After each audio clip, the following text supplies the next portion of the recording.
በድጋሚ ቃል የምንገባበት ቀን ሊሆን ይገባል። የምንስቀውን ያህል ሁሉ ጊዜ እንድንሆን ያድርገን።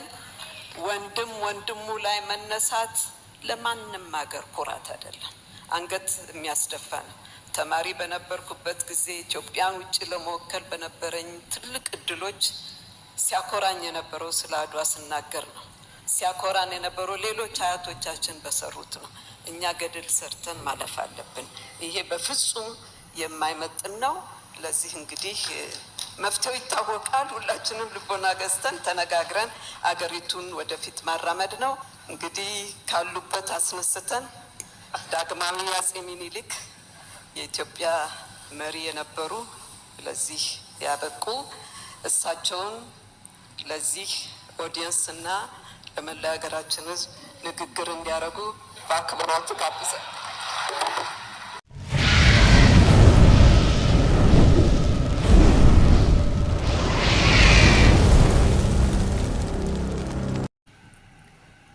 Ashama harka fuune jaalatamtoota fi kabajamtoota hordoftoota feesbuuk kan taatan hunduma keessanii bakka jirtanitti nageenyi fi jaalalli karaa Waaqayyoo isiniif haa baay'atu.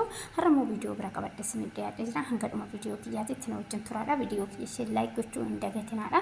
Akkasumas yaada fi qeeqa qabdan koomentii jalatti na beeksisaadha.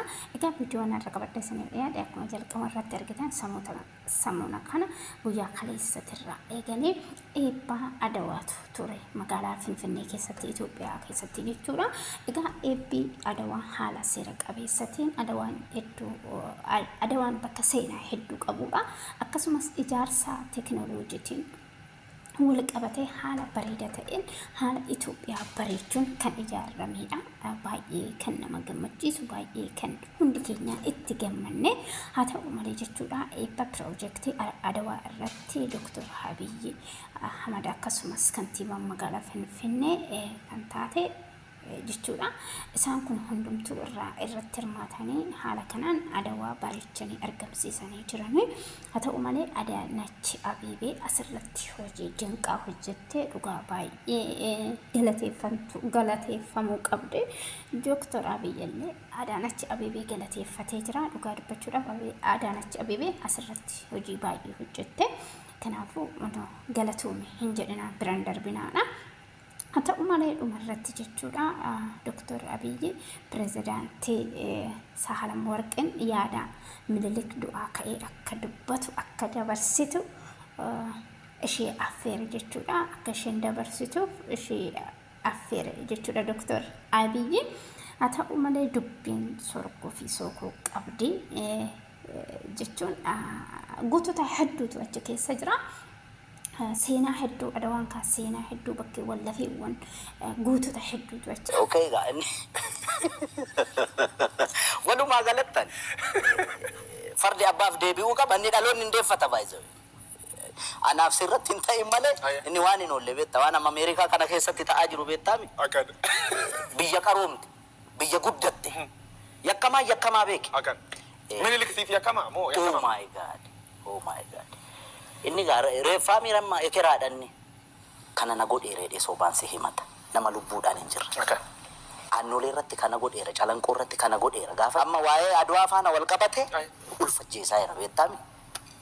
Inni barsanatti doofummaa sanaan harma yoo mure harka yoo mure maalimti ni gaa doofaa waan ta'eef miti qotee bulaarra kan farda hatu kan farda saa walumaa galatti yakkamaa beeta mangisti keettee Oromoo lolti.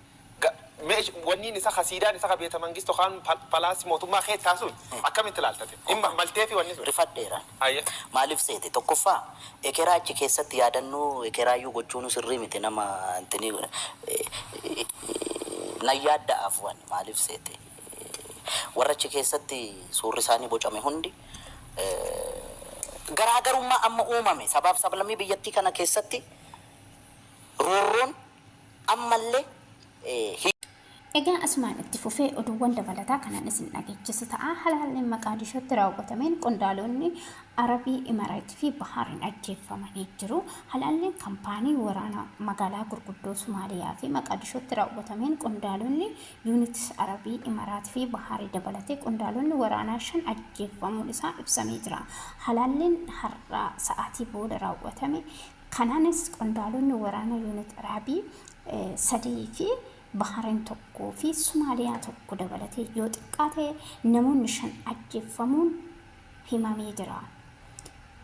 Egaa oduudhaan immoo wajjin ilaala.